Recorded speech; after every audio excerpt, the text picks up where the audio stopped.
A mente humana, segundo Freud, ela se assemelha a um oceano.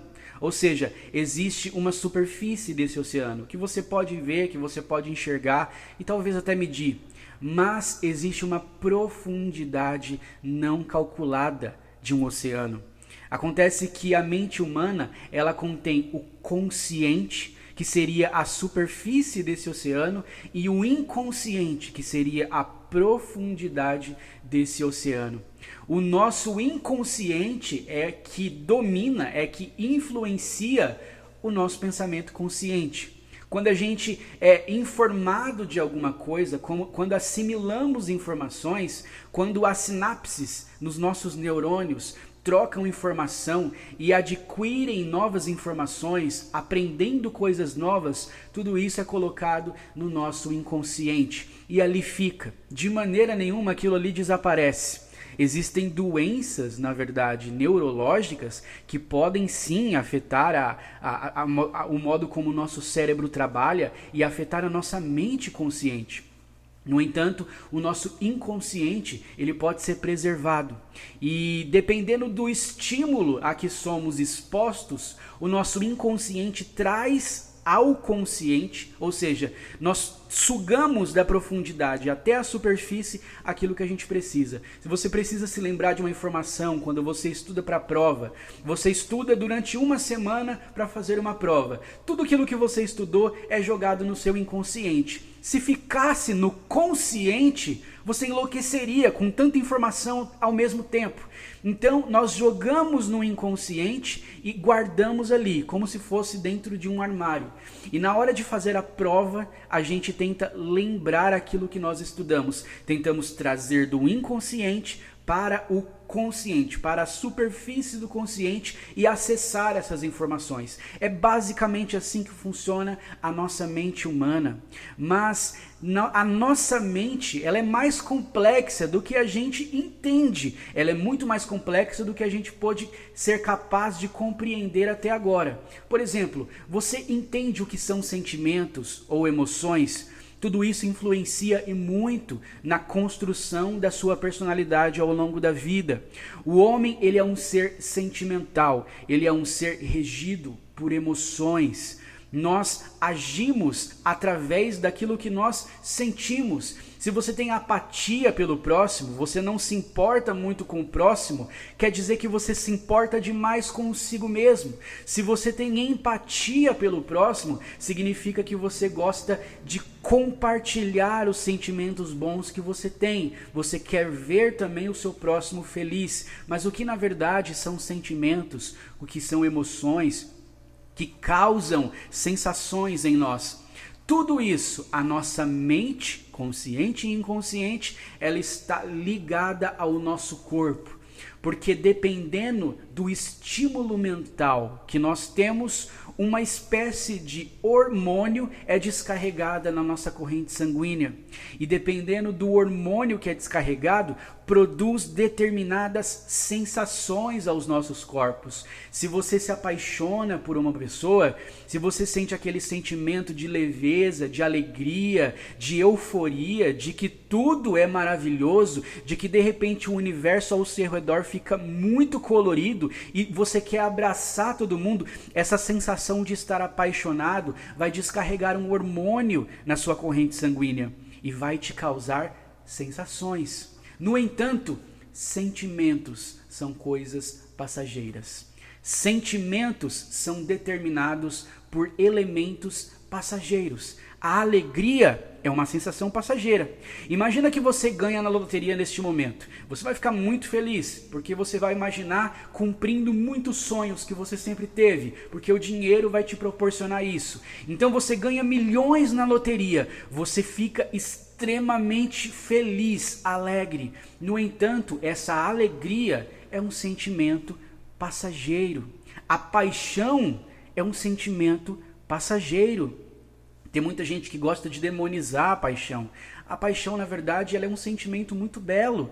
Ela nos traz uma sensação muito boa. É algo que precisa ser estimulado. Quando você está apaixonado, e não estou falando só de amor conjugal, mas quando você está apaixonado pelo seu trabalho, por um hábito, quando você está apaixonado por qualquer coisa, você se dedica àquilo de maneira apaixonada. Você não mede consequências, esforços para você poder alimentar o objeto da sua paixão.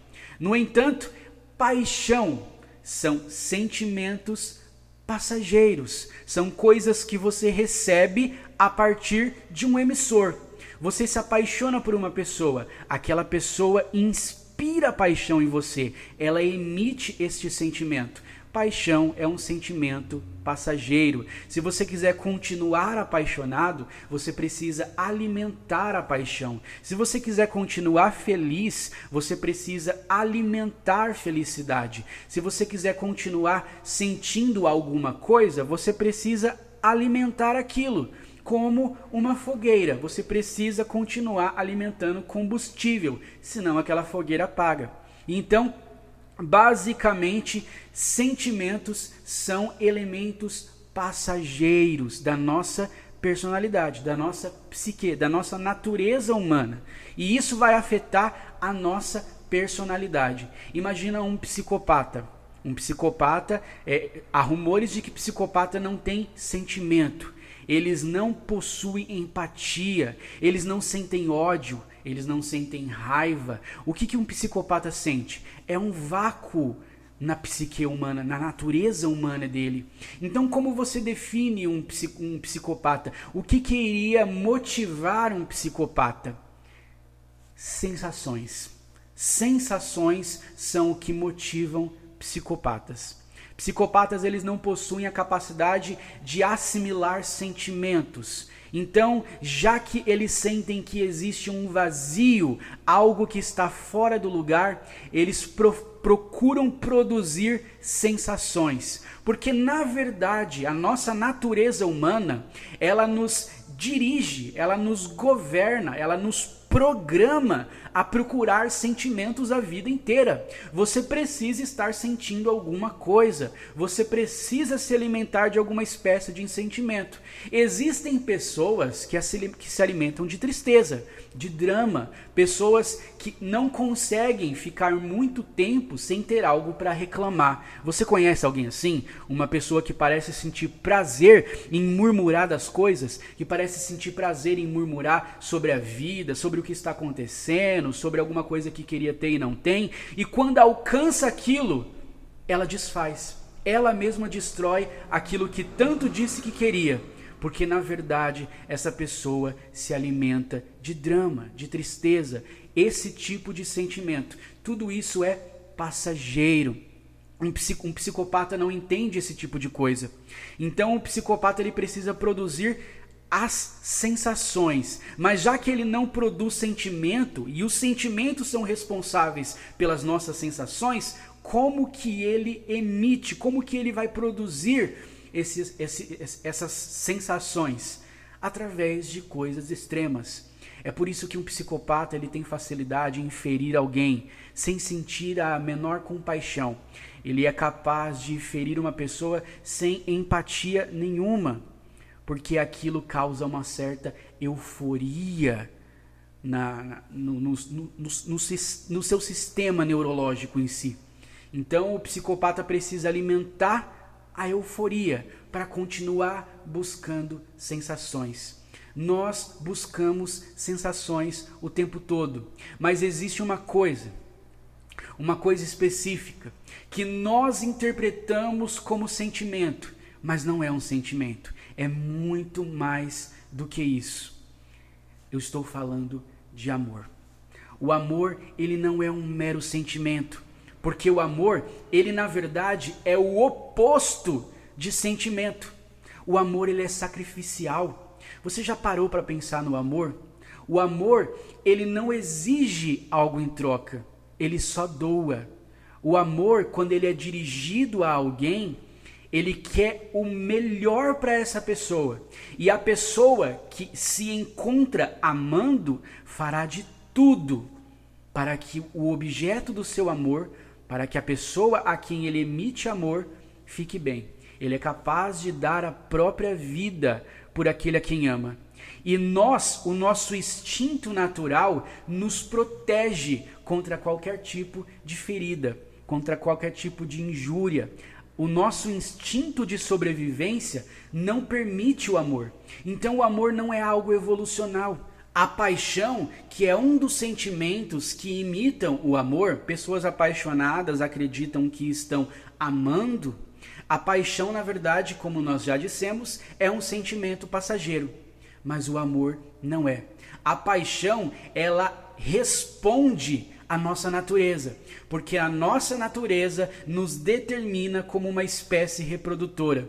Então nós precisamos reproduzir. A paixão serve a esse propósito, porque quando um homem e uma mulher se apaixonam, eles podem reproduzir através do ato sexual. Não existe reprodução se não existir libido.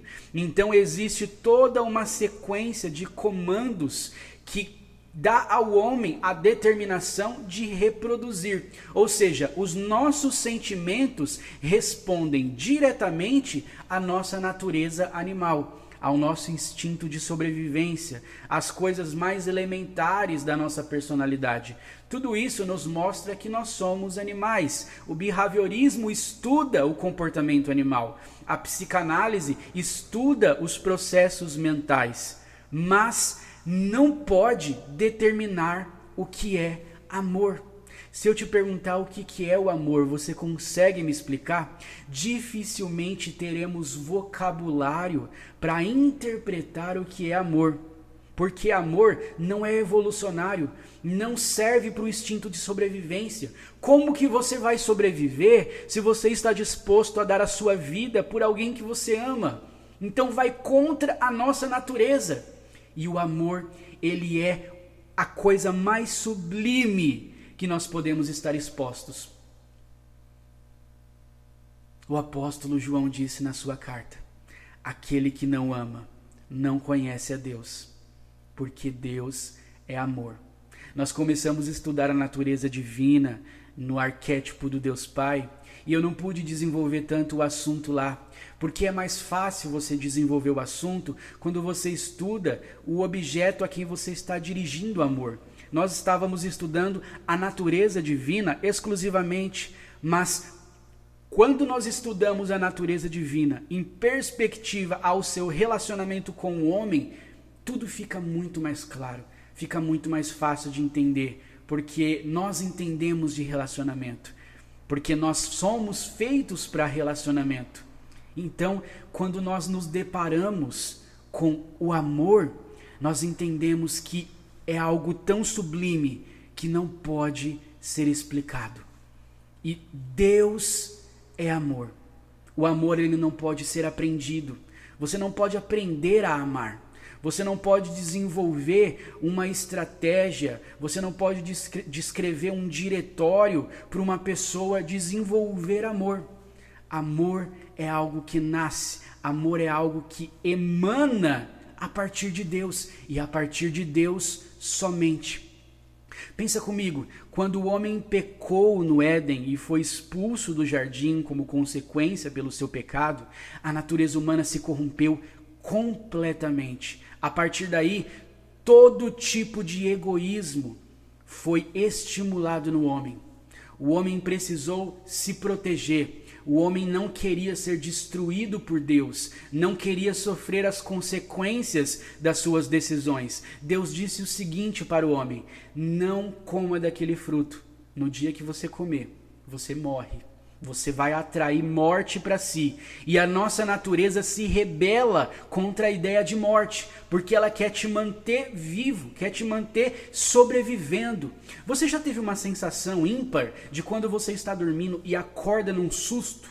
Pois é, sabe por que você acorda num susto? Porque os seus processos mentais e os seus processos fisiológicos estavam num repouso tão absoluto que o seu sistema neurológico interpretou que você estava morrendo, porque você estava numa condição de estar tão parado, com a frequência cardíaca, respiratória tão baixa, que o seu cérebro interpretou que você estava morrendo. Então ele te dá um susto para você despertar e permanecer em atividade vital.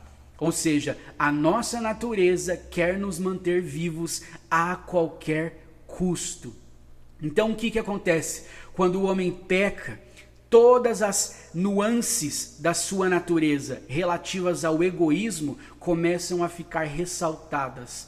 O homem precisa se proteger a qualquer custo. E se proteger significa se distanciar de Deus, porque Deus é amor. E quando você se aproxima de Deus, você é contagiado por essa emanação de amor. Você passa a amar como Deus ama. E quando isso acontece, você renuncia a si mesmo para viver este amor.